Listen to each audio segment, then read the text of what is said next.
Griffy and Grey live in a savannah somewhere in Africa. They don't know exactly themselves if you ask them.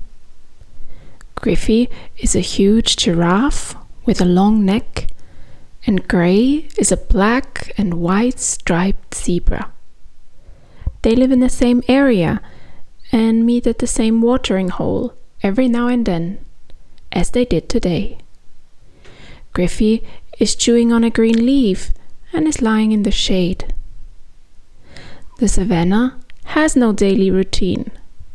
The animals here live in harmony with nature and their instincts.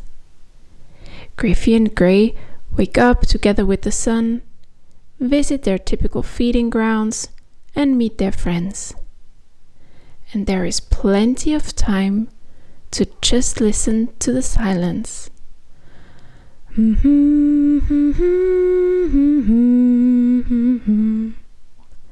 Hums Grey to himself. It's relaxing to play with the voice and feel the vibrations in the body. Keep on going, Grey. It's relaxing. I like to hear you hum. Griffy praises his friend. Thank you, Griffy. I'm glad to hear you like it, because I like to hum.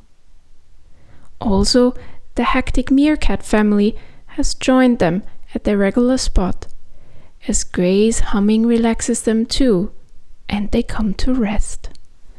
Grey often hums to himself when he walks on the savannah, before he falls asleep, or when he witnesses the sunset, but also when he's scared and nervous. Grey has different melodies that he hums. When he was little and lived with his family, Grandma Zebra hummed these melodies to him. When he fell because he couldn't yet walk that fast, Grandma Zebra would hum a melody to him, and the pain would go away much quicker. Griffy, do you want to learn how to hum? It's really easy. Just do like this with your lips and then let them vibrate. Like this? No. That sounds terrible. Griffy, try it very lightly with little pressure and little will.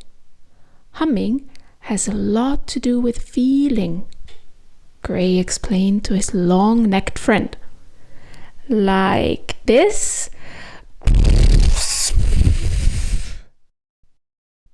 Griffy, are you doing this to make fun of me? Do you really not know how to hum? Frida, can you try? Grey, I certainly can't do it with my beak. You seem to have a special gift. That's wonderful. Grey was puzzled because until now he thought everyone could hum. His grandma had probably discovered this gift in him and encouraged it. Thank you, Grandma, Grey thought aloud, humming the tune Grandma Zebra usually hummed to celebrate the sunset. Grey couldn't get it out of his head that he had a special gift. Shouldn't he share his gift with more beings? Shouldn't many more beings be able to enjoy his gift and relax to his humming? After Grey shared this idea with his friends at the watering hole, Olga, the meerkat elder, explained to him in a harsh meerkat tone. Hey, but Grey, who wants to hear a zebra hum but us? We like it because you are our friend, but not all beings are your friend and like what you do. Not everyone makes you feel comfortable enough and free enough to use your gift. The other animals nodded, and Griffy observed the situation, noticing how close this statement would be to his friend. Grey was offended at the first moment, and Olga's words hurt him, but her words awakened Grey's courage in the second moment. We'll see about that, Olga. I can be anything I want to be. And I will prove that to you. I'll prove this to all of you. Sure, dear Grey, sure. You can be anything you want. Just be prepared that no one will care. Her words reinforced Grey's courage even further. Looking off into the distance, Griffy looked at his friend and knew that a special adventure was waiting. Grey was very quiet that night, quieter than normal, and Griffy noticed that, of course. He knew Grey very well. What's on your mind, my friend? Is there something you would like to share with me? You know, Griffy, maybe Olga is right. Maybe no one wants to hear me hum. But I want to try. I want to hum in front of other beings who are not my friends, like you.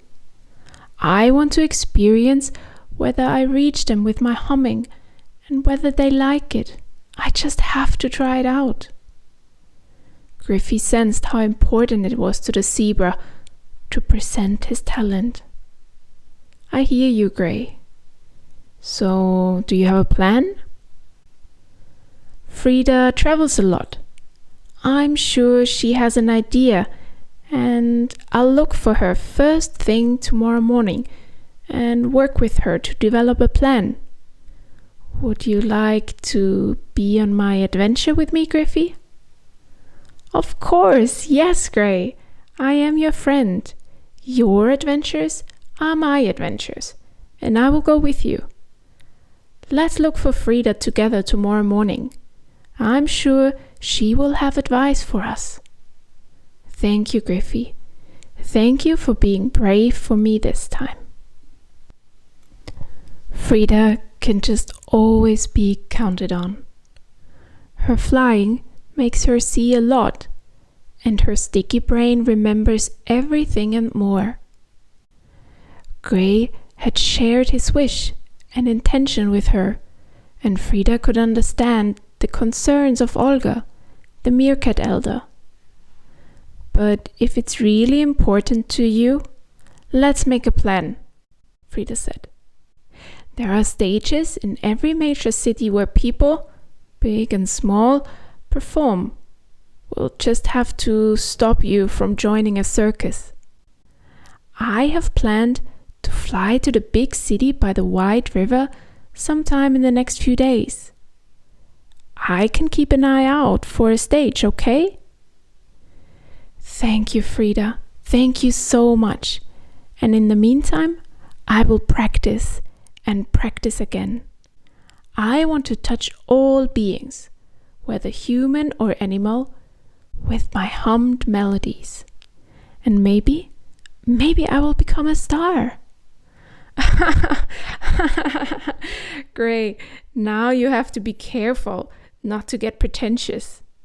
Let Frida find a stage and wait for your performance, Griffy declared. But Grey raged against it. I know that I have a special gift and the potential to become a star. There's nothing to laugh about here. If you don't believe in me, I don't want you on my adventure, shouted Grey in the direction of his long-necked friend, who had never heard his striped friend speak in such a tone. But Grey, you do it for fun and because it's your gift. It doesn't matter if you become a star, Griffy countered. But Grey was so angry and insecure that he didn't speak another word to Griffy, and in the coming days concentrated only on practicing melodies while waiting for Frida to return. Frida returned to the savannah with good news in her pocket. Listen, there is a stage run by young people. They call it Small Stage for Big Talents. Everyone gets to perform once. And if the applause is loud enough, you get to perform a second time, she explained. That is perfect. I will wow them with my hum tunes and get the loudest applause they have ever heard. I have practiced a lot in the last few days. I can start right away. What's the way, Frida? Where do I have to go? But wait, Grey, aren't you going to let Griffy know? You do all your adventures together, don't you? Isn't he coming this time? The falconess wondered. No, Griffy just belittled my gift. This time I have to go on the adventure by myself. Grey explained to his friend with a little uncertainty in his voice. Okay, I understand. But listen carefully, Grey, as I explain the way to the small stage for big talents. This time, you are all on your own. Of course, it felt strange for Grey to start an adventure without his friend Griffy, but he was also determined to return to the savannah as a star. The closer he got to the town on the wide river, the more his zebra belly tingled. This was certainly a stage scare. Would the young people even let him perform? Would they recognize his gift? Would they help him become a star? Who else would be on stage? Did everyone there want to be a star? So many thoughts. I now have no energy for this thought carousel game. I have to spend all my energy humming and practicing my tunes, Grey said to himself. Lips slightly open and vibrating, Grey hummed one tune after another. Fast melodies, sad ones, funny ones, crazy ones. Which melody should he present on stage? Which one would resonate best with the audience? Which one would make him a star? Absorbed in thoughts about the upcoming performance, Grey had to be careful to find the right street. Without his friend Griffy, he had to find the way all alone in the hustle and bustle of the city and endure the confused looks of the people in the city. What is so fascinating about a zebra from the savannah in the big city? You guys always come to the savannah too, and we don't wonder. Grey thought to himself about the humans staring at him. Turning the corner, he saw a small flashing neon sign that read, "Small stage for big talents." Yes, here he was. The stage fright was about to explode at that moment. Grey almost felt sick and longed for his friend Griffy. But as a newborn star, Grey had to collect all his courage, and he stuck his nose through the door. Well, look who we have here, a zebra. Have you run away from the circus? Are you here to perform on the small stage for big talent? That's great. We have a free spot tonight. You can wait backstage here. I'll pick you up as soon as it's your turn. The little man spoke without pausing for a breath. Grey was glad. He just had to nod and wait. The humans who appeared on the stage painted their faces with color. Others wore crazy clothes, and others were still practicing the lyrics of songs. How I wish Griffy were here with me right now. I'm sure he'd think of something funny to make my stage fright disappear. I'm so afraid that I will fail. What if no one applauds? Oh no, I don't even want to imagine that. Grey spoke his thoughts out loud, and at that moment, the little man called through the door. Hey, zebra, it's time for your performance on stage. Go, go, go. go, go, go. I announced you as a beastly good entertainment. It's showtime. Everything was happening so fast. Grey still hadn't decided on a tune he wanted to hum, and already he was on stage. The spotlight's on him, and it was quiet. All eyes on him. He saw a few heads in the audience, but couldn't make out any faces because the audience section of the room was pitch black.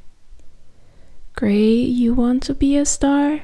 Then be a star, he told himself, and took a deep breath, opened his lips slightly to make them vibrate, but he was croaking. Shocked by his own sounds, the zebra immediately stopped the attempt and shook his head to loosen up. In the audience, it continued to be quiet, very quiet. Grey heard his heart beating wildly and once again collected all his courage, took a deep breath and opened his lips slightly to make them vibrate. But again, all that he could do was croaking. Shocked by what just happened, Grey stormed off the stage and onto the street. He just wanted to get away from here, away from the city, back to his friends in the savannah. He didn't even wait to see or hear if the audience would applaud. He didn't want to hear any applause of sympathy. Grey ran and ran. Returning to the savannah felt like forever. He felt like a failure. He hadn't been able to touch anyone with his gift. Grey would not return to the savannah as a star, as he had glorified out loud.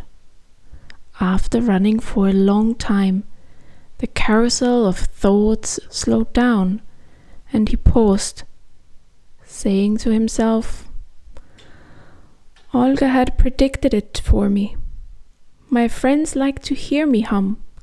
I'm just their friend. I don't have to be their star. I'm so happy to see them again. Grey kept walking. The anticipation of seeing Griffy, Frida, and all the other friends again was tremendous. He also didn't care to tell them that he hadn't become a star, because he had realized something way more important. Not every gift needs to be on a stage. The best audience is still the beings you call your friends. Back in the savannah, Olga asked him, And how was it on stage? Olga, I was made for the savannah, but not for the stage. I'm your friend, and my humming delights you, and that pleases me.